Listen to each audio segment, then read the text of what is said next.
അരിവാൾ ചുറ്റിക നക്ഷത്രം അടയാളത്തിൽ 350ഓളം വോട്ടിന്റെ ഭൂരിപക്ഷത്തിന് ജയിച്ച വാർഡാണ്. ബാലൻ സഖാവിന് പഴയ കാര്യങ്ങൾ ഓർക്കുമ്പോൾ എന്താ ഒരു കോൾമയർ. ബാലൻ സഖാവിന്റെ നാവ് പൊന്നായി. എന്തായാലും ഇത്തവണ പാലക്കാട്ടെ ബൂത്തിൽ വോട്ട് ചെയ്യാൻ എത്തിയപ്പോൾ അരിവാൾ ചുറ്റിക നക്ഷത്രം ഉണ്ടായില്ല.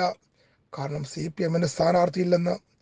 പകരം സ്വതന്ത്ര ചിഹ്നമുള്ള സ്ഥാനാർത്ഥിയായിരുന്നു. ഇത്തവണ സെതസ്കോപ്പിന് വോട്ട് ചെയ്തു. അടുത്ത തവണ തെരഞ്ഞെടുപ്പ് കമ്മീഷൻ മിക്കവാറും ബാലൻ സഖാവിന്റെ അഭ്യർത്ഥന മാനിച്ച് ഈനാമ്പേച്ചി എങ്കിലും വയ്ക്കും. അതുമല്ലെങ്കിൽ മരപ്പട്ടി എങ്കിലും ഉണ്ടാകും. ബാലൻ സഖാവെ, നിങ്ങൾ വിഷമിക്കണ്ട. അമേരിക്കയിലെ ആളുകൾ കഴുത ചിഹ്നത്തിലാണ് വോട്ട് ചെയ്യുന്നത്.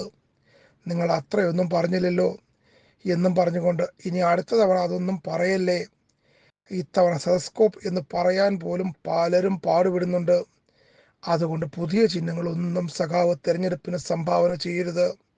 ഒരപേക്ഷയാണ്, വേറെ ഒന്നും വിചാരിക്കരുത്. എന്നാൽ പിന്നെ സഖാവെ, 23-ാം തീയതി കാണാം.